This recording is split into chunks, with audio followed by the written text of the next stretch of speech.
Welcome to Ponmani hotel YouTube channel. ரொம்ப நாளாக மாஸ்டரோட signature டிஷ்ஷான ஒரு ஸ்பெஷல் சிக்கன் பிரியாணி தாங்க கேட்டுட்டு இருந்தோம். அதை நியூ இயர் அன்னைக்கு தான் செஞ்சாங்க.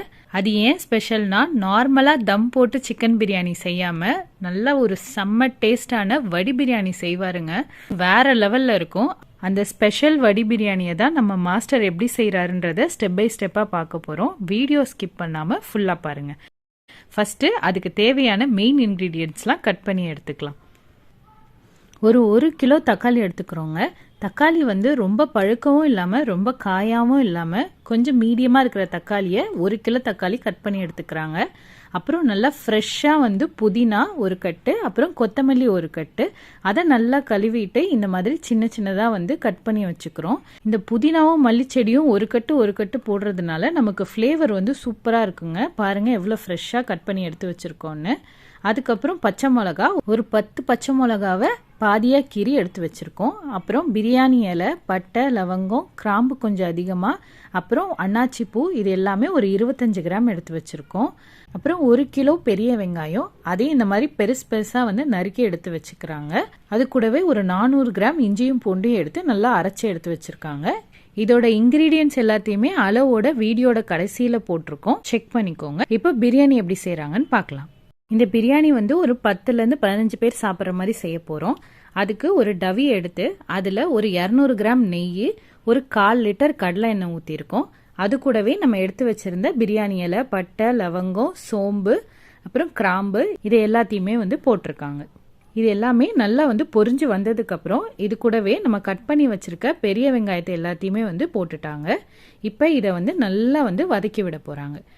இந்த வெங்காயம் எவ்வளோக்கு எவ்வளோ வதங்குதோ அந்த அளவுக்கு நமக்கு பிரியாணி ரொம்ப டேஸ்ட்டாக வரும். அதனால நல்லா வதங்க விடுங்க. அதோட கலர் பார்த்தீங்கன்னா நல்லா கோல்டன் ப்ரௌன் கலரில் மாறிடும். அந்த மாதிரி நல்லா வதங்கினதுக்கப்புறம் நம்ம கட் பண்ணி வச்சுருந்த தக்காளி, கொத்தமல்லி, புதினா, பச்சை மிளகா, இது எல்லாத்தையுமே சேர்த்தே போட்டுட்டாங்க. போட்டு நல்லா வதக்கி விடுறாங்க. இப்போ இந்த வெங்காயம், தக்காளி, இது எல்லாமே நல்லா வதங்கி வரணுங்க. அந்த அளவுக்கு இதை வதக்கி விடணும். ரொம்ப வதக்கிட்டேவும் இருக்கக்கூடாது. கொஞ்சம் கிளறி விட்டுட்டு அப்படியே விட்டுருங்க. அந்த எண்ணெயில் அது நல்லா வதங்கி வரும். இப்போ நம்ம போட்ட தக்காளி எல்லாம் பாதி வதங்கி அந்த மல்லிச்செடி, புதினாலாம் கொஞ்சம் சுருண்டு வந்ததுக்கப்புறம் நம்ம மாஸ்டர் அரைச்சி வச்சிருந்த இஞ்சி பூண்டு பேஸ்ட்டை இதில் போட்டுக்கிறாரு. இந்த இஞ்சி பூண்டு பேஸ்ட் பார்த்தீங்கன்னா நம்ம பிரியாணிக்கு இன்னும் கொஞ்சம் ஃப்ளேவரை நல்லா ஏற்றி கொடுக்குன்றதுனால இது நல்லா தாராளமாக போட்டு நம்ம கிளறி விடுறோம். இதோட பச்சை வாசனைலாம் போகிற வரைக்கும் நம்ம மாஸ்டர் இதை கிளறி விடுறாரு. ஏன்னா இஞ்சி பூண்டு போட்டதுக்கப்புறம் நமக்கு அடியிலலாம் ஒட்ட ஆரம்பிக்கும். அதுக்காக இதை கொஞ்சம் கிளறி விட்டு வச்சுருக்காங்க. இப்போ பச்சை வாசனைலாம் போனதுக்கப்புறம் வாங்கி வச்சிருக்க 2.5 கிலோ சிக்கனை போட்டுக்கிறாரு. இது பிரியாணிக்குன்றதுனால நாங்கள் பீஸ் கொஞ்சம் பெருசாக வாங்கிட்டு போட்டிருக்கோம். நீங்கள் எவ்வளோ பேருக்கு செய்கிறீங்களோ அதுக்கேற்ற மாதிரி நீங்கள் சிக்கனை எடுத்துக்கோங்க. எவ்வளோ அரிசி போடுறோமோ அந்த அளவுக்கு சிக்கனை நீங்கள் ஈக்குவலாக போட்டிங்கன்னா சிக்கன் பிரியாணி செம்ம டேஸ்ட்டாக இருக்குங்க. இப்போ 1 கிலோ அரிசி எடுத்தீங்கன்னா 1 கிலோ சிக்கன் போடுங்க. அதை விட கொஞ்சம் அதிகமாக போட்டிங்கன்னா கூட பரவாயில்ல. கம்மியாக போட்டிங்கன்னா சிக்கன் பிரியாணி அந்த அளவுக்கு டேஸ்ட்டாக இருக்காது. இப்போ இந்த கறியை நல்லா கலந்து விட்டதுக்கப்புறம் அடுத்த ஸ்டெப்பாக நம்ம தயிர் ஆட் பண்ண போகிறோம். தயிர் பார்த்தீங்கன்னா ஒரு 1/2 லிட்டர் தயிர் நீங்கள் ஆட் பண்ணணும். ஏன்னா நம்ம எடுத்திருக்க சிக்கன் குவான்டிட்டிக்கு இவ்வளோ தயிர் ஊற்றினீங்கன்னா தான் பிரியாணிக்கு டேஸ்ட்டு நல்லாயிருக்கும். அதனால மாஸ்டர் 1/2 லிட்டர் தயிர் ஆட் பண்ணியிருக்காரு. இப்போ தயிரை நல்லா கலந்து விட்டு ஒரு 2 நிமிஷம் வைக்க போகிறாங்க.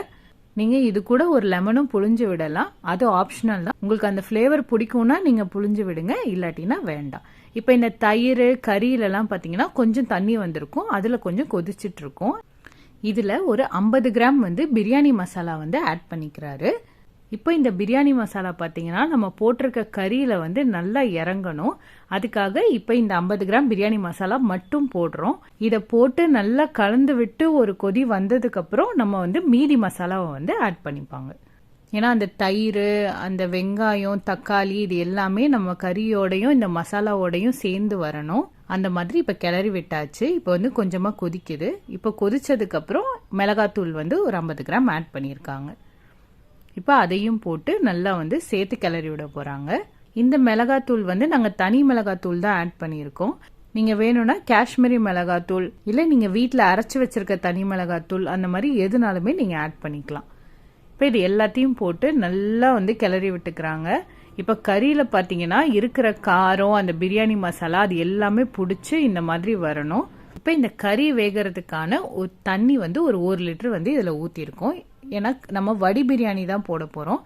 அதனால நம்ம அரிசிக்கு தேவையான தண்ணியெல்லாம் இதில் ஊற்ற போகிறது இல்லை. கறி வேகிறதுக்கான தண்ணி மட்டும் ஊற்றினா போதும். இப்போ இதை நல்லா இப்போ தண்ணி ஊற்றி நல்லா கிளறி விட்டுட்டு இப்போ இதை வந்து நல்லா வந்து கொதிக்க விட போகிறாங்க. அப்போ தான் நமக்கு கறியெல்லாம் வந்து வெந்து வரும். இப்போ இந்த கறிக்கு தேவையான உப்பு வந்து போட்டுக்கிறாங்க. பாஸ்மதி ரைஸ் வந்து தனியாக வடிக்கிறதுனால அதுக்கு தேவையான உப்பு நம்ம இதுக்கு போடவே தேவையில்லை. அதில் உப்பு போட்டு தான் நம்ம வடித்து எடுத்து வச்சுருப்போம். இப்போ போடுற உப்பு வந்து இந்த கிரேவிக்கும் இந்த கறியில் பிடிக்கிறதுக்காக மட்டும்தான். இப்போ பாருங்க நல்லா கொதிச்சு எண்ணெயெல்லாம் பிரிஞ்சு எப்படி தனித்தனியாக வருதுன்னு. இந்த மாதிரி நல்லா கொதிச்சு வரும்போது நம்ம ஒரு கறியை எடுத்து எவ்வளோ வெந்திருக்கு அப்படின்றத பார்க்கணும். ஒரு 90% வெந்து வந்ததுக்கு அப்புறம் அதை ஸ்லோ பண்ணி அப்படியே வச்சிருங்க. இப்போ பாஸ்மதி ரைஸை வேக வச்சு வடிக்கிறதுக்கு ஒரு டவியில் தண்ணி ஊற்றி அதில் 3 கிலோ பாஸ்மதி ரைஸ் போட்டிருக்கோம். அப்புறம் கொஞ்சம் கலர் பவுடர், அப்புறம் அதுக்கு தேவையான உப்பு போட்டு 2 கிராம்பு போட்டு இதை வந்து நல்லா வேக வச்சு எடுக்க போகிறாங்க. இந்த பாஸ்மதி ரைஸை உடையாமல் நல்லா வேக வச்சு வடித்து வந்து எடுத்துக்க போகிறாங்க. இப்போ ஒரு 10 மினிட்ஸ்க்கு அப்புறம் பார்த்தீங்கன்னா நல்லா கொதிச்சு வந்திருக்கும்.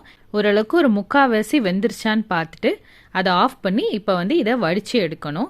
நீங்கள் நார்மலாக சாதம் வடிக்கிற மாதிரி தான். இது நிறையா இருக்குன்றதுனால வடி சட்டியில் நாங்கள் ஊற்றி வந்து வடித்து எடுத்துக்க போகிறோம். நீங்கள் வீட்டில் நார்மலாக ஒயிட் ரைஸை எப்படி வடித்து எடுப்பீங்களோ அதே மாதிரி வந்து வடித்து எடுத்துக்கலாம். இப்போ பாருங்கள் வடித்து பாஸ்மதி ரைஸ் உடையாமல் தனியாக எடுத்துட்டோம்.